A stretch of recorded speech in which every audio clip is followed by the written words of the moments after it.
Capítulo 12. Estudando sempre. Às despedidas, retomamos as excursionistas sob a nossa guarda e, em pouco tempo, achávamo-nos de novo no caminho terrestre. Da faixa de luz solar, tornamos à imersão na sombra noturna, mas o espetáculo do céu não diminuíra em beleza, porque as primeiras cores da alvorada tingiam o distanciado horizonte. Clarencio restituiu a companheira de Antonina ao lar, depois de afetuoso adeus, e, sem maiores delongas, demandamos o ninho doméstico de nossa amiga. Antonina mostrava-se calada, tristonha. Dirceia teimava em permanecer para sempre junto do pequenino que a precedera na longa viagem da morte. Todavia, em penetrando o estreito santuário familiar, dirigiu-se apressadamente ao quarto, de coração novamente atraído para os outros filhinhos. O ministro paternal fê-la deitar-se e aplicou-lhe recursos magnéticos sobre os centros corticais. A mãezinha de Marcos demonstrou experimentar leve e doce vertigem. Atendendo ao orientador, demoramo-nos em observação, notando que a Antonina de nossa maravilhosa viagem aderira ao corpo denso, qual se fora por ele sugada, à maneira de formosa mulher, de forma sutil e semilúcida, repentinamente engolida por bainha de sombra. Em se justapondo ao cérebro físico, perdera a acuidade mental com que se caracterizava junto de nós. Com a fisionomia calma e feliz, despertou no veículo pesado. Contudo, Antonina não mais nos viu. Era agora simplesmente a mulher humana nas cobertas agasalhantes do leito, acomodada à escuridão do recinto. Lembrava-se, sim, do passeio ao lar da bênção, mas através de impressões rapidamente a se esfumarem. Só a imagem do filhinho, tema central do seu amor, lhe persistia, clara e movimentada na memória. Nossa presença e todas as demais particularidades do voo sublime lhe acudiam à lembrança por acessórios fantásticos a se lhe perderem nos obscuros escaninhos da imaginação. Como quem seleciona preciosidades, a consolada mãezinha procurava ansiosa, nos arquivos da própria mente, todas as palavras que ouvira do filho abençoado, buscando retê-las no escrínio do coração. Por isso, das valiosas observações de Clarencio, em poucos minutos, não lhe restava na alma qualquer reminiscência. Antonina movimentou-se, fez luz e ouvimo-la pensar, vibrante. Oh, meu Deus, que alegria! Pude vê-lo perfeitamente. Quero guardar a recordação deste sonho divino. Marcos, que saudades, meu filho! O ministro abeirou-se dela, acariciou-lhe a cabeça como se a envolvesse em fluidos calmantes e a simpática senhora restabeleceu a sombra no recinto. Abraçando a caçula, que repousava ao seu lado, novamente dormiu. E, informou Clarencio com atenção, nossa amiga não poderá guardar positivas recordações. Mas por quê? Indagou Hilário admirado. Raros espíritos estão habilitados a viver na terra com as visões da vida eterna. A penumbra interior é o clima que lhes é necessário. A exata lembrança, para ela, redundaria em saudade morta.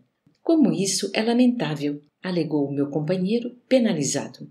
O ministro, todavia, explicou o paciente. Cada estágio na vida se caracteriza por finalidades especiais. O mel é saboroso néctar para a criança, mas não deve ser ministrado indiscriminadamente. Reclama dosagem para não vir a ser importuno laxativo. O contato com o reino espiritual, enquanto nos demoramos no envoltório terrestre, não pode ser dilatado em toda a extensão, para que nossa alma não afrouxe o interesse de lutar dignamente até o fim do corpo. Antonina lembrar-se-á de nossa excursão, mas de modo vago, como quem traz no campo vivo da alma um belo quadro de esbatidos contornos. Recordar-se-á, porém, do filhinho mais vivamente o bastante para sentir-se reconfortada e convicta de que Marcos a espera na vida maior. Semelhante certeza ser-lhe-á doce alimento ao coração. O silêncio passou a dominar o recinto, mas Clarencio quebrou-o quase de imediato, convidando-nos a socorrer o velhinho que nos aguardava. Dormitava o ancião numa velha cadeira. — Será sono? — perguntou Hilário. Sim, confirmou o instrutor benevolente. Na fase em que se encontra, Leonardo subordina-se a todos os fenômenos da existência vulgar. Não prescinde, assim, do repouso para refazer-se. Examinamo-lo mais detidamente. Sem dúvida, o ancião trazia um veículo semelhante ao fosso, segundo os princípios organogênicos que presidem à constituição do corpo espiritual. Contudo, mostrava-se tão pesado e tão denso como se ainda envergasse a túnica de carne. Deixei a Hilário os pruridos de curiosidade que, em outro tempo, me assaltavam de inopino. Após lhe observar o aspecto desagradável, meu colega inquiriu sobre as razões de tal obscurecimento. O ministro não se fez rogado e explicou. O psicossoma, ou o perispírito da definição espírita, não é idêntico de maneira absoluta em todos nós, assim como, na realidade, não existem dois corpos físicos totalmente iguais. Cada criatura vive num carro celular diferente, apesar das peças semelhantes impostas pela lei das formas. No círculo de matéria densa, sofre a alma encarnada os efeitos da herança recolhida dos pais. Entretanto, na essência, a lei da herança funciona invariavelmente do indivíduo para ele mesmo. Detemos tão somente o que seja exclusivamente nosso ou aquilo que buscamos. Renascemos na terra junto daqueles que se afinam com o nosso modo de ser.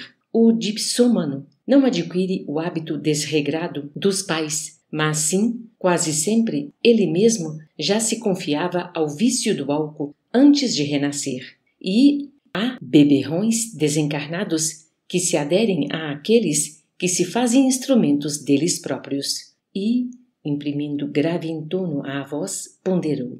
A hereditariedade é dirigida por princípios de natureza espiritual. Se os filhos encontram os pais de que precisam, os pais recebem da vida os filhos que procuram. Lembrei-me repentinamente de alguns dos grandes gênios da humanidade que produziram filhos monstruosos ou medíocres. Mas, vindo ao encontro do meu pensamento, o orientador observou. No campo das grandes virtudes, os pais usam, por vezes, a compaixão reedificante, empenhando-se em tarefas de sacrifício. Temos no mundo mulheres e homens admiráveis que, consolidando qualidades superiores na própria alma, se dispõem a buscar afetos que permanecem à distância no passado em tentativas heróicas de auxílio e reajustamento.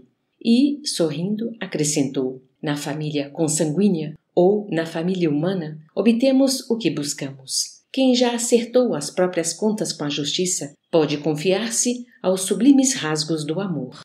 Em seguida, Clarencio deteve-se na contemplação do velhinho que repousava e continuou comentando mais particularmente com Hilário. Conforme a vida de nossa mente, assim vive nosso corpo espiritual. Nosso amigo entregou-se demasiado às criações interiores do tédio, ódio, desencanto, aflição e condensou semelhantes forças em si mesmo, coagulando-as desse modo no veículo que lhe serve às manifestações. Daí esse aspecto escuro e pastoso que apresenta. Nossas obras ficam conosco. Somos herdeiros de nós mesmos. Mas e se o nosso irmão trabalhasse? Se depois da morte procurasse conjugar o verbo servir? Inquiriu meu colega preocupado. Indiscutivelmente, o trabalho renova qualquer posição mental. Gerando novos motivos de elevação e novos fatores de auxílio, o serviço estabelece caminhos outros que realmente funcionam como recursos de libertação. Por isso mesmo, o constante apelo do Senhor à ação e à fraternidade se estende junto de nós diariamente através de 1000 modos. Todavia, quando não nos devotamos ao trabalho, enquanto nos demoramos na vestimenta terrestre, mais difícil se faz para nós a superação dos obstáculos mentais, porque a indolência trazida do mundo é tóxico cristalizante de nossas ideias, fixando-as por vezes durante tempo indefinível. Se pretendemos possuir um psicossoma sutilizado, capaz de reter a luz dos nossos melhores ideais, é imprescindível descondensá-lo pela sublimação incessante de nossa mente, que precisará, então, centralizar-se no esforço infatigável do bem. É para esse fim que o Pai Celestial nos concede a dor e a luta, a provação e o sofrimento, únicos elementos reparadores suscetíveis de produzir em nós o reajuste necessário quando nos pomos em desacordo com a lei. Lá fora, porém, as aves matutinas anunciavam o novo dia. A tênue claridade da manhã penetrava o recinto. Clarencio lembrou que, para socorrer o ancião ensandecido, não dispensaríamos algum trabalho de análise da mente, e porque semelhante serviço demandaria talvez a cooperação de companheiros encarnados que não deviam ser incomodados na paisagem diurna, o ministro convocou-nos à retirada. O prosseguimento da tarefa assistencial, desse modo, foi marcado para a noite seguinte.